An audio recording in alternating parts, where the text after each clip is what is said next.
Halo Sobat Film, masih setia menunggu kelanjutan film Mohenjo-daro?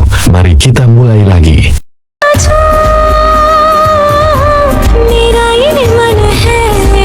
Sudah beberapa hari, Sarman tidak melihat Channi. Rasa rindunya sudah tidak dapat dia tahan lagi. Dia memutuskan akan pergi ke kuil untuk menemui Channi. Sarman pun segera melangkahkan kakinya ke kuil. Namun di sana, dia hanya melihat pendeta. Sarman mendatangi pendeta, dan dengan takjub dia melihat patung yang ada di dalam kuil, yang lagi-lagi, patung tersebut adalah patung rusa bertanduk yang ada di mimpinya. Sarman pun menceritakan mimpinya kepada pendeta. Dia juga memperlihatkan barang yang diberikan Paman Durjan kepadanya. Pendeta menanyakan, dari mana Sarman memperolehnya. Sarman menceritakan bahwa itu adalah pemberian pamannya sebelum dia berangkat ke Mohenjo-daro. Sarman juga menceritakan bahwa dia adalah anak yatim piatu. Orang tuanya telah meninggal sewaktu Sarman masih kecil, dan dia dirawat oleh paman beserta bibinya. Dan betapa terkejutnya pendeta setelah Sarman menyebutkan bahwa dia adalah anak dari Sujan dan keponakan Durjan. Namun setelahnya, pendeta hanya diam dan meninggalkan Sarman. Setelah beberapa lama menunggu, akhirnya perempuan yang dinantikan Sarman datang. Channi yang cantik tersenyum padanya. Oke sahabat film, sebelum Mimin lanjutkan, jangan lupa klik subscribe, like dan komen, agar Mimin semakin semangat mereview alur film India yang seru. Oke, kita lanjutkan lagi. Setibanya Sarman dari kuil, dia dikejutkan dengan ketegangan para penjaga kota. Lothar, yang ikut berlarian mengatakan pada Sarman bahwa telah terjadi pembunuhan. Sarman pun ikut berlari mengikutinya. Dan betapa terkejutnya dia setelah berada di suatu tempat yang banyak mayat-mayat digantung, termasuk mayat Perdana Menteri tempo hari. Lothar pun menjelaskan bahwa itu adalah perbuatan Maham. Dia sengaja melakukannya agar tidak ada orang yang berani melawannya. Jahiro yang berada di sana juga mengingatkan para warga, sampai kapan mereka akan diam saja, berapa banyak orang jujur yang akan terbunuh. Sarman pun benar-benar tidak menyangka dengan apa yang dia lihat. Dalam benaknya muncul banyak sekali pertanyaan, kenapa dia dihadapkan dengan peristiwa seperti ini, kenapa semuanya serba sama, di mimpinya, di kenyataan, kenapa dia yang mengalami. Dia butuh jawaban untuk semuanya. Beberapa hari kemudian, Sarman masing terngiang-ngiang dengan isi kepalanya. Dia duduk termenung mencari jawaban atas pertanyaannya sendiri. Dan tiba-tiba, datanglah sekelompok prajurit Maham. Mereka mengumumkan bahwa pajak akan dinaikkan. Beberapa warga tentu saja kecewa, pasalnya, mereka sudah tidak sanggup membayar pajak yang semakin tinggi. Namun, mereka tidak berani menolaknya secara terang-terangan. Sarman mendengar keluhan mereka, dan dengan lantang, dia mengatakan pada prajurit Maham bahwa mereka menolak kenaikan pajak. Para warga pun mendukung keberanian Sarman.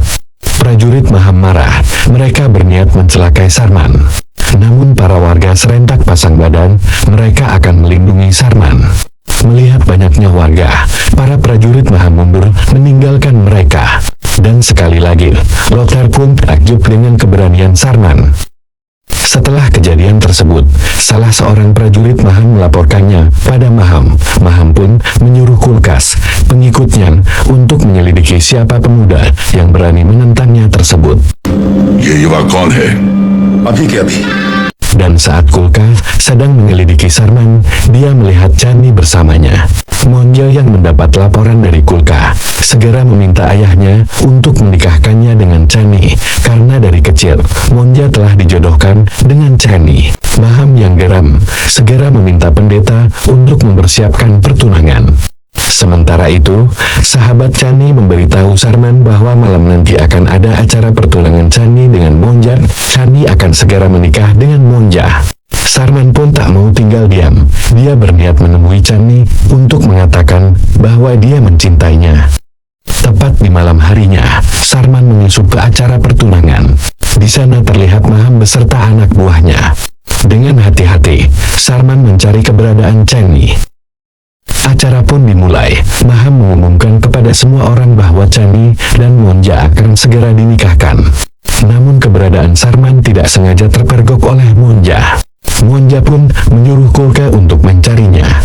Sarman dengan hati-hati menyusup di keramaian orang, membuat Kulka kesulitan menemukannya. Dia menyamar sebagai penari dan ikut menari bersama mereka. Dan setelah acara selesai, Sarman berhasil masuk ke kamar Chani tanpa ada seorang pun yang tahu. Sarman pun mengutarakan perasaannya bahwa dia sangat mencintai Chani, dan mereka pun terlarut dalam keadaan.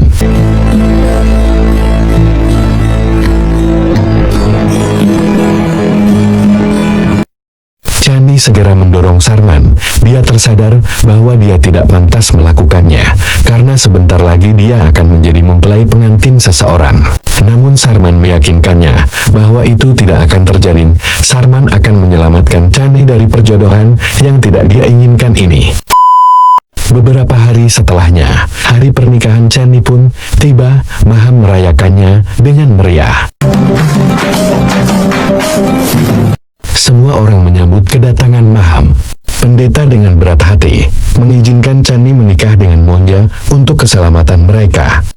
Sementara saat Chani sedang bersiap, temannya datang dan memberitahukan bahwa Sarman berada di sana. Sarman masuk ke dalam dengan membawa kekhawatiran pada Chani. Chani takut Monja mengetahuinya. Sarman membujuk Chani agar tidak menikah dengan Monja, namun Chani malah mengusir Sarman pergi. Dan benar saja, tiba-tiba Monja datang dan menyerang Sarman. Mereka pun berkelahi.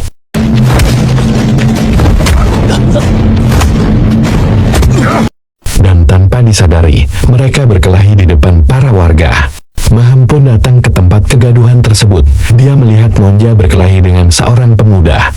Monja mengadukan Sarman kepada ayahnya bahwa Sarman dengan lancang telah menyentuh calon istrinya. Kulka pun mengatakan kepada Maham bahwa dialah pemuda yang selama ini menentangnya. Akhirnya Sarman pun ditangkap. Maham akan menghukumnya. Dia akan ditarungkan dengan dua anak buahnya yang sangat ganas. Sarman menerima pertarungan tersebut. Dia mengajukan syarat jika dia menang, Chani harus dibebaskan. Maham pun menyetujuinya. Dan saat malam tiba, tiba-tiba pendeta menemui Sarman. Pendeta mulai membuka percakapan pada Sarman. Dia mengatakan bahwa ayah Sarman adalah pemimpin Mohenjo-daro terdahulu. Sujan. Dia bercerita bahwa dulu Maham hanyalah seorang menteri. Maham membuat rencana untuk membendung sungai Sindhu untuk menambang emas. Dengan akal liciknya, dia berhasil membujuk Dewan Menteri untuk bersekongkol dengannya. Maham mengatakan bahwa nanti emas-emas tersebut digunakan untuk mensejahterakan masyarakat Mohenjo-daro. Namun pada kenyataannya, dia berniat memperkaya dirinya sendiri. Srujan, ayah Sarman menentangnya. Dia tahu jika nanti sungai Sindhu dibendung, maka akan berdampak kekeringan pada wilayah-wilayah lain. Dia tidak ingin menyengsarakan banyak orang. Perdebatan alot pun terjadi, dan untuk mengambil keputusan, mereka mengambil pemungutan suara. Dan tentu saja, berkat mulut manis dan akal licik Maham, Maham berhasil memperoleh suara terbanyak. Pembangunan bendungan pun sudah dimulai. Berbulan-bulan warga dipekerjakan, namun pada kenyataannya mereka dipekerjakan tidak seperti manusia. Mereka disiksa dan dipaksa. Banyak buruh yang menjadi korban. Maham ne kabhi chal se. Dan seperti rencana Maham, kilauan emas sudah nampak terlihat dari bekas aliran sungai Sindhu yang dibendung. Sujan dan Durjan yang sudah curiga dari awal memata-matai Maham. Dia tidak tahan melihat para warga disiksa sedemikian rupa. Dia berupaya menyadarkan mereka dengan mengatakan bahwa semua yang mereka lakukan salah. Maham hanya berniat untuk memperalat mereka. Namun Sujan malah ditangkap orang-orang suruhan Maham. Dengan kekejian Maham, Sujan difitnah dan dihukum mati.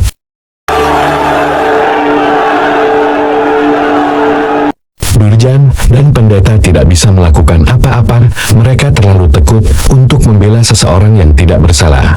Ibu Sarman pun juga meninggal. Dia sangat terpukul atas apa yang dialami suaminya. Setelahnya, Maham mengangkat dirinya sendiri sebagai Raja Mohenjo-daro. घोषित कर दिया। फिर उसने सिंधु प्रथा के Setelah menceritakan semuanya, pendeta meminta maaf kepada Sarman atas segala yang menimpa dia dan ayahnya dulu. Dia sadar karena ketakutannya untuk membela Sujan harus dihukum mati. Keesokan paginya, pertarungan pun dimulai.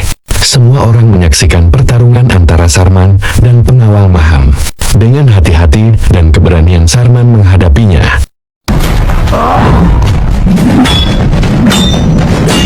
Dan akhirnya dengan susah payah, Sarman berhasil mengalahkan mereka. Sarman berhasil mempermalukan Maham dan Monja. Dia juga telah melepaskan Chani dari pernikahan yang tidak dia inginkan. Namun kemarahan Sarman kepada Maham semakin membara. Dia tidak akan melepaskan Maham atas apa yang terjadi dengan ayahnya. Sementara, karena kekalahannya, Maham menyuruh Monja untuk membunuh Chani dan ayahnya. Dia tidak terima dengan penghinaan yang mereka berikan. Monja yang terlanjur sakit hati, mematuhi perintah ayahnya. Dia segera pergi mencari mereka, dan menghujamkan sebilah kapaknya. Pendeta yang tak siap dengan kedatangan Monja, sontak saja langsung terkapar. Chani pun tak luput dari amukan Monjan. Chani yang berlari segera Monja tangkap. Monja juga akan membunuhnya.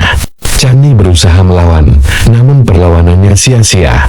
Namun tiba-tiba, datanglah Sarman menolong Chani. Mereka pun saling adu pukul. Hingga akhirnya, Monja terbunuh di tangan Sarman. Duka Chani dan penduduk Mohenjo-daro atas kematian pendeta sangat mendalam. Saat di upacara pembakaran pendeta, Chani mengatakan suatu rahasia yang disimpan oleh ayahnya kepada penduduk Mohenjo-daro. Dia mengatakan bahwa Sarman adalah putra dari Sujan, anak pemimpin Mohenjo-daro terdahulu. Sontak penduduk pun terkejut. Mereka sama sekali tidak menyangka. Dan benar saja, tiba-tiba Durja dan Bibi Bima muncul menyusul Sarman. Mereka sangat khawatir terjadi sesuatu padanya. Sarman bertanya kepada Paman Durjan, mengapa dia merahasiakannya selama ini. Paman Sujan tak bisa menjawab. Dia hanya menangisi atas apa yang telah terjadi. Bibi Bima pun meminta maaf kepada Sarman. Dia sangat mencintai Sarman. Dia menjelaskan bahwa mereka terpaksa merahasiakannya kepada Sarman karena takut kehilangan Sarman. Mereka sangat mencintai Sarman.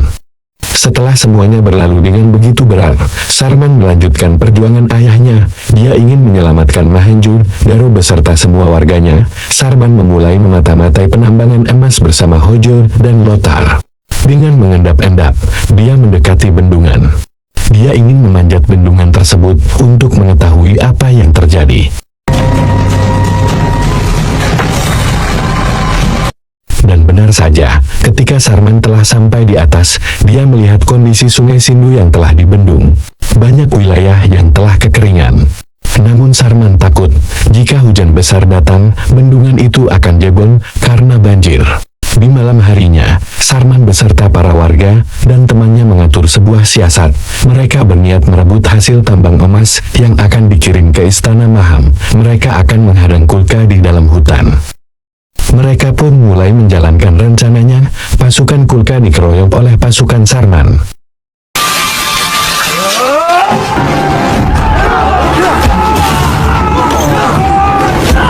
Dan akhirnya, mereka berhasil menjalankan rencananya. Namun tiba-tiba, terdengar gemuruh petir. Sarman menyuruh salah seorang dari warganya untuk berjaga di bendungan. Dia takut akan terjadi hujan dan banjir. Sementara di Istana Maham, seorang pasukannya yang berhasil melarikan diri dari Sarman melaporkan kejadian yang dia alami kepada Maham. Maham takut Sarman akan mempengaruhi semua warganya untuk menentangnya. Namun sebelum itu terjadi, Maham menyuruh para dewan majelis untuk berkumpul. Dan benar saja, Sarman mengumpulkan semua warga. Dia mengajak penduduk Mohenjo-daro untuk menentang Maham. Sudah cukup apa yang dilakukan Maham selama ini kepada mereka semua. Mereka bersatu menghadapi semua pengawal Maham. Mereka akan menghancurkan Maham.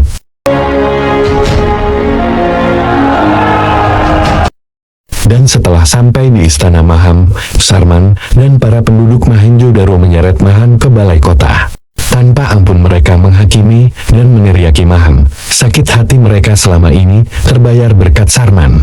Bersama turunnya hujan yang sangat deras, mereka mengikat Maham di balai kota. Air pun semakin naik ke atas bendungan. Orang yang Sarman utus menjaga bendungan segera lari untuk melapor pada Sarman.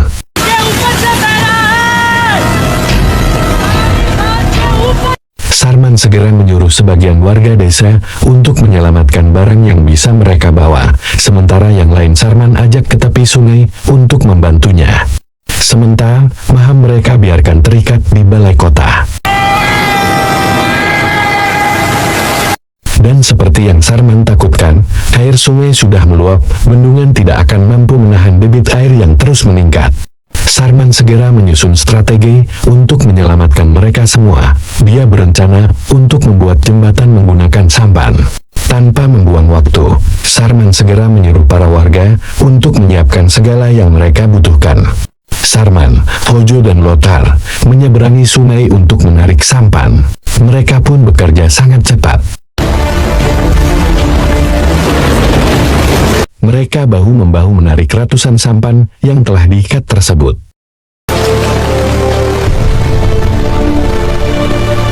Dengan sekuat tenaga mereka menariknya hingga ujung sampan sampai ke ujung sungai.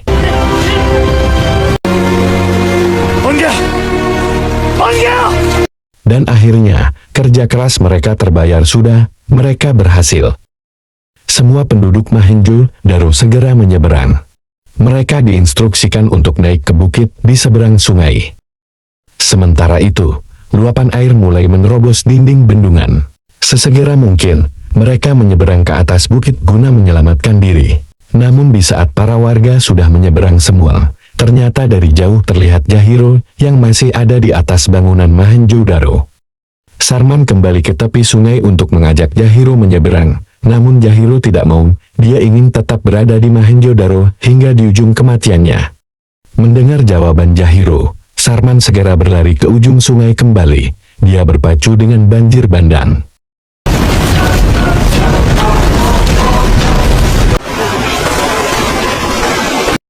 Sarman pun tersapu ganasnya air. Namun, dia berhasil selamat. Teman-temannya menariknya ke tepi sungai. Mereka segera membawa Sarman ke atas bukit. Dan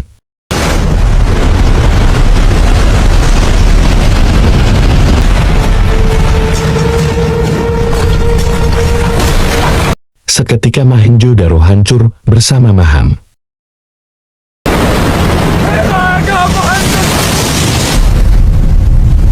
Film pun berakhir. Akhirnya segala jenis kejahatan tetap akan mendapat balasan yang setimpal. Oke teman, terima kasih sudah menonton. Jangan lupa subscribe, tekan suka, dan komen. Dan sampai jumpa lagi.